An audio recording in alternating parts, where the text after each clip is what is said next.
Welcome to Sai test series. आइए आज महत्वपूर्ण क्वेश्चंस को मैं लाया हूँ, यानी ऐसे समझिएगा प्रोजेक्ट मैनेजर और ऑडिटर, इन दोनों में जो बिहार परिदृश्य से क्वेश्चंस पूछा गया है उन क्वेश्चन को मैंने यहाँ पे संकलन किया है। देखा जाए तो प्रोजेक्ट मैनेजर और ऑडिटर जो अभी हाल ही में एग्जाम लिया गया था बिहार में, इस दोनों का क्वेश्चंस काफ़ी इंपॉर्टेंट होगा इस बार बीपीएससी और सीडीपीओ के लिए। तो बिहार का जितना क्वेश्चंस पूछा गया था लगभग क्वेश्चन को मैंने यहाँ पे लाया है और ये सभी क्वेश्चन काफ़ी इंपॉर्टेंट है। यानी पहले आपको मिलेगा ऑडिटर का क्वेश्चन, उसके बाद बिहार प्रोजेक्ट मैनेजर के क्वेश्चन मिलेंगे बीपीएससी के द्वारा जो लिए गए थे। 25 क्वेश्चन का यहाँ पे संकलन किया गया है। ये 25 क्वेश्चन में मुझे लगता है बीपीएससी या सीडीपीओ में लगभग 5 से 6 क्वेश्चन को रिकॉल कर दिए जाएंगे, यानी संभावनाएं बनती है। तो आइए इन बिहार परिदृश्य में, बिहार के परिप्रेक्ष्य में जो क्वेश्चंस पूछे गए थे प्रोजेक्ट मैनेजर ऑडिटर में, आइए उन्हें रिकॉल करते हैं। सबसे पहले क्वेश्चंस पूछा गया है और ये क्वेश्चन जो दिख रहा है पहले जो क्वेश्चन है यहाँ ऑडिटर का पूछा गया है। तो बोला गया है बिहार के किस जिले में ककोलत जलप्रपात, ककोलत जलप्रपात बहुत इंपॉर्टेंट क्वेश्चन है। आपको पता होगा ये नवादा जिले में है। नवादा जिले में ककोलत जलप्रपात है जो काफ़ी इंपॉर्टेंट हो जाते हैं। जलप्रपात और कुंड, इस दोनों से अक्सर बीपीएससी क्वेश्चंस पूछता है। तो ककोलत जलप्रपात याद रखिए नवादा में अवस्थित है। वह ये कुछ कुंड का बात करते हैं। ये कुंड जो होते हैं ना, जैसे राजगीर और मुंगेर में काफ़ी अधिक कुंड है और ये कुंड का नाम एग्जाम पूछता है। जैसे देखा जाए ब्रह्म कुंड हो गया, सूर्य कुंड हो गए, सप्तधारा कुंड हो गए, ये तीनों महत्वपूर्ण कुंड में आता है। और एक मखदूम कुंड हो गया, फिर से रिकॉल कर दूं, ब्रह्म कुंड, सप्तधारा कुंड, सूर्य कुंड और मखदूम कुंड, ये सभी राजगीर में कुंड अवस्थित है। और वहीं ऋषि कुंड, सीता कुंड, लक्ष्मण कुंड, रामेश्वर कुंड, ये सभी मुंगेर में अवस्थित ये कुंड है। तो कुंड और जलप्रपात से हमेशा एग्जाम बीपीएससी पूछा है। जैसे यहाँ पे पूछा गया था ककोलत जलप्रपात, तो ये नवादा में अवस्थित है। क्वेश्चन नंबर देखा जाए 95 में जो पूछा गया था सी नंबर आंसर हो जाएगा।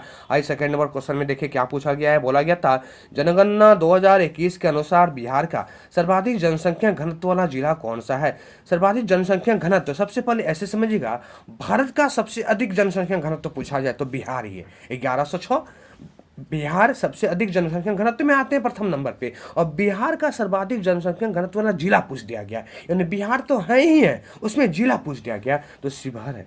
शिवहर यानी बिहार का सबसे अधिक जनसंख्या घनत्व वाला जिला देखा है शिवहर है। शिवहर में याद किया 1882 प्रति किलोमीटर पे 1882 व्यक्ति यहाँ पे निवास करते हैं, यानी जनसंख्या घनत्व तो देखा जाए शिवहर का काफ़ी ज़्यादा देखा जाता है, इसलिए गरीब जिला में भी जाने जाते हैं शिवहर। ऐसे याद रखिएगा टॉप 3, बिहार के टॉप 3 जिले को मैं रिकॉर्ड कर दूं जहाँ पे जनसंख्या घनत्व सबसे अधिक है, यानी शिवहर में सबसे अधिक जनसंख्या घनत्व है, उसका पटना आता है, उसके बाद दरभंगा आते हैं। वही सबसे कम जनसंख्या घनत्व पूछा जाए बिहार का कौन सा जिला है ना, तो कैमूर जिला है। कैमूर जिला में देखा जाए 488 प्रति 1 किलोमीटर पे 488 व्यक्ति यहाँ पे निवास करते हैं कैमूर जिला पे। सबसे कम कैमूर जिला और सबसे अधिक देखा जाए 1882 व्यक्ति निवास करते हैं प्रति किलोमीटर पे, यह है शिवहर है। ये शिवहर है। काफ़ी इंपॉर्टेंट क्वेश्चन थे। आइए आगे चलेंगे।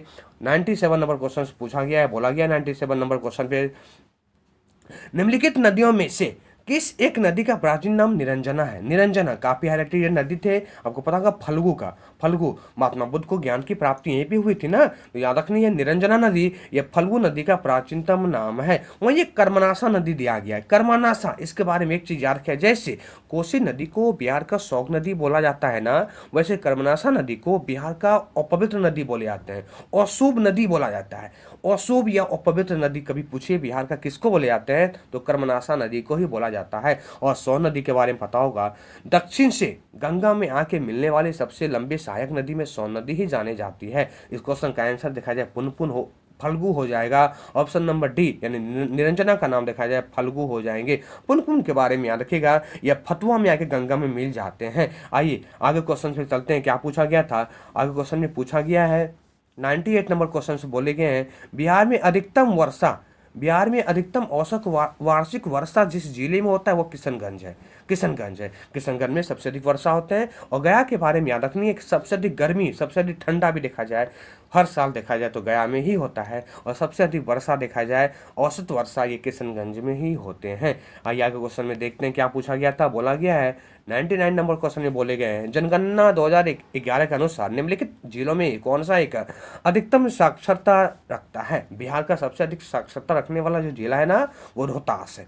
रोहतास, पुरुष हो या महिला हो, सभी में देखा जाए ये रोहतास सबसे अधिक साक्षरता में आ जाते हैं। यानी ऐसे समझिएगा, सबसे अधिक पूछा जाए तो साक्षरता में ये रोहतास है, लेकिन सबसे कम पुरुष में और सबसे कम महिला में पूछा जाए, अलग अलग पूछे जाते हैं। तो सबसे कम पुरुष में जो साक्षरता दर है वो पूर्णिया का है, और महिला में पूछा जाए तो सहरसा का। सबसे कम साक्षरता दर देखे गए हैं, और रोहतास में सबसे अधिक साक्षरता दर देखा गया है। ये सभी क्वेश्चन देखा जाए ऑडिटर में पूछे गए थे, जो इंपॉर्टेंट पूछा गया था। जैसे यहाँ बोला गया है, बिहार में 2017-18 में निम्नलिखित में किसका उत्पादन सर्वाधिक हुआ है।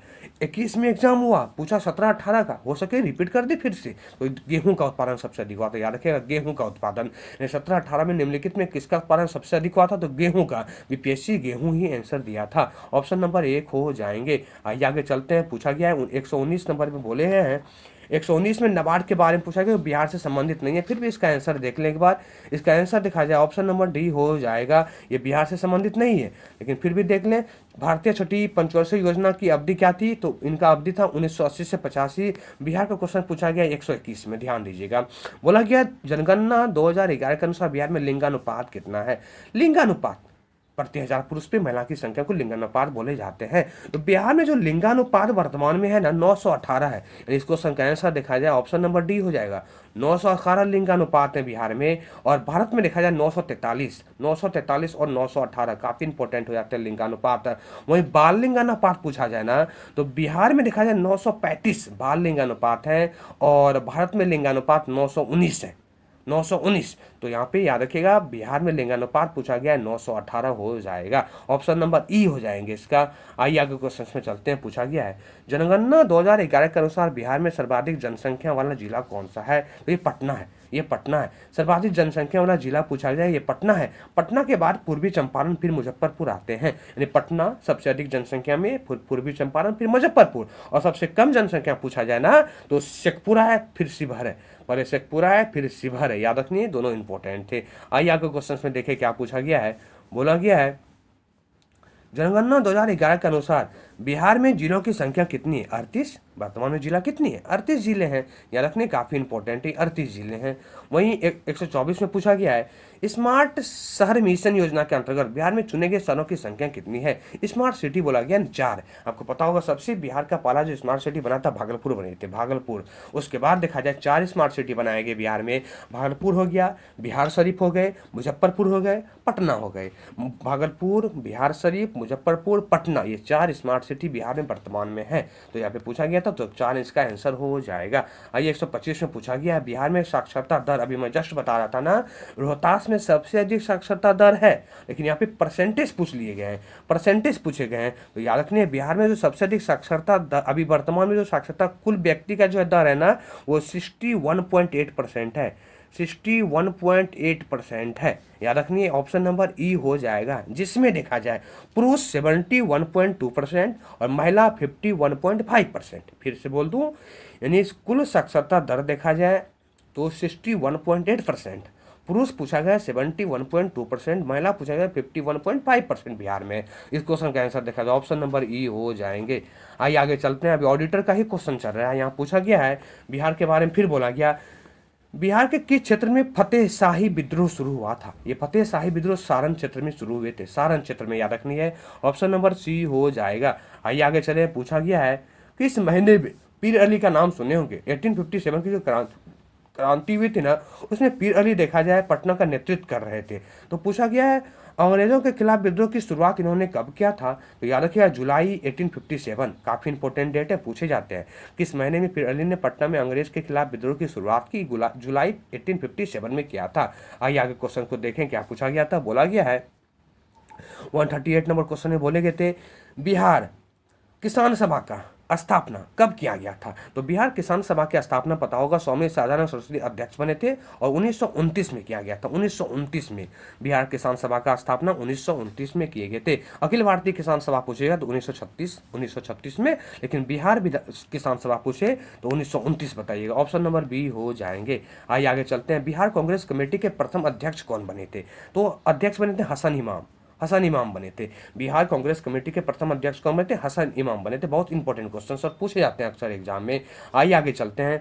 बोला गया बिहार के किस नगर में 1922 का भारतीय राष्ट्रीय कांग्रेस का वार्षिक अधिवेशन हुआ था, तो गया में हुआ था। पहले बिहार में पहला यदि पूछा जाए राष्ट्रीय कांग्रेस का अधिवेशन बांकीपुर में, पटना में हुए थे बांकीपुर, और दूसरा गया में ही हुआ था 1982। याददाश्त इसमें अध्यक्ष थे। तो ये सभी जो क्वेश्चन थे ना, ये ऑडिटर का क्वेश्चन था। अब आइए थोड़ा सा प्रोजेक्ट मैनेजर को क्वेश्चन को देखते हैं। ये सभी ऑडिटर के क्वेश्चन पूछे गए यहाँ तक। अब यहाँ से जो देखा जाए ये प्रोजेक्ट मैनेजर के क्वेश्चन से, आइए नहीं रिकॉल करते हैं। प्रोजेक्ट मैनेजर में पूछा गया बंगाली अभिनेता, ये बिहार से संबंधित नहीं। आइए बिहार से कहाँ से ये देखते हैं। यहाँ पे 101 में पूछा गया था, उसमें बिहार विधानसभा का चुनाव हो रहा था। तो प्रोजेक्ट मैनेजर का एग्जाम लिया गया, उसके लगभग 8-9 मंथ पहले बिहार विधानसभा का चुनाव हो रहा था। तो पूछा गया था नोटा कितना चुना गया। बिहार विधानसभा का जो चुनाव हो रहे थे ना, तो उसमें पूछा गया था नोटा के बारे में, कितनी नोटा चुने गए। तो याद रखिएगा नोटा 706252, यानी ऑप्शन नंबर 1 हो जाएगा। ये विधानसभा से संबंधित है, लेकिन अभी वर्तमान में पंचायत चुनाव में है। तो पंचायत चुनाव से क्वेश्चन याद रखने चाहिए, क्योंकि पंचायत चुनाव से क्वेश्चन पूछेंगे। कुल देखा जाए 11 चरण में चुनाव हुए थे, 24 सितंबर से 12 दिसंबर के बीच में पंचायत चुनाव। तो ये सभी इंपॉर्टेंट हो जाएंगे। आइए आगे चलते हैं, बिहार से कौन से क्वेश्चन पूछे गए। और 103 नंबर में पूछा गया है बिहार से, बिहार का चाणक्य उपनाम से किसे जाना जाता है। चाणक्य बिहार के काफी इंपॉर्टेंट क्वेश्चन है, और बहुत सारे एग्जाम ये क्वेश्चन पूछे गए हैं। तो बिहार का चाणक्य जो बोलते हैं ना, नीतीश कुमार को बुलाते हैं। बिहार का चाणक्य इनको बुलाया जाता है। नीतीश कुमार जानते होंगे, दल बदलू, यानी कभी भी कहीं भी चले जाते हैं ये। तो याद रखनी है बिहार का चाणक्य किसको कहा गया, चाणक्य। यानी जैसे भारत का चाणक्य कभी कभी मजाक में बोलते हैं ना, अमित शाह है, तो यही बिहार का चाणक्य बोला गया है। उपनाम जो दिया गया नीतीश कुमार को दिए गए हैं। नीतीश कुमार याद रखनी है, option number C, option number C हो जाएंगे। आइए आगे चलेंगे। 104 नंबर क्वेश्चन में जीतनराम मांझी के बारे में पूछा गया। बोला गया इसका जो हम इमामगंज जो गया बिहार के चुनाव में जीत चुकी, बोला गया है जीतनराम मांझी जो विधानसभा में जीते हैं, इसके पार्टी के अंदर हिंदुस्तान अवाम मोर्चा हम, अभी इन्होंने अपने बेटा को अपना राष्ट्रीय अध्यक्ष बना दिया है। तो याद रखिएगा हम का हिंदुस्तान अवाम मोर्चा हो जाएगा।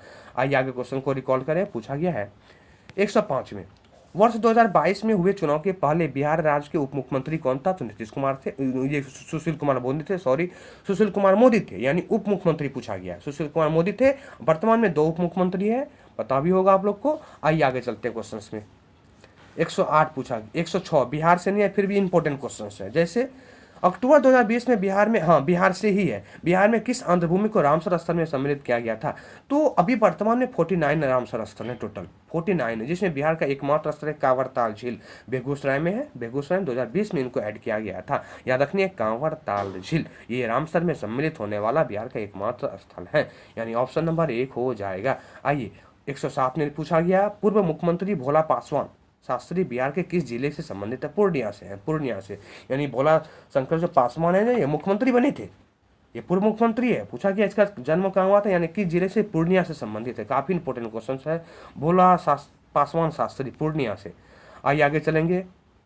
विधानसभा जो चुनाव हुआ था उसमें एक रोचक तथ्य थे, यानी क्या सबसे मिनिमम वोट से कौन सा विधायक किसको पराजित कर दिया। जैसे देखिए बिहार में आरजेडी के उम्मीदवार शक्ति सिंह यादव जदयू के उम्मीदवार कृष्ण मुरारी शरण को सिर्फ कितने मतों से चुनाव में हारे, कितने मतों से चुनाव में हार गए, यानी जदयू उम्मीदवार जीत गए और आरजेडी हार गए।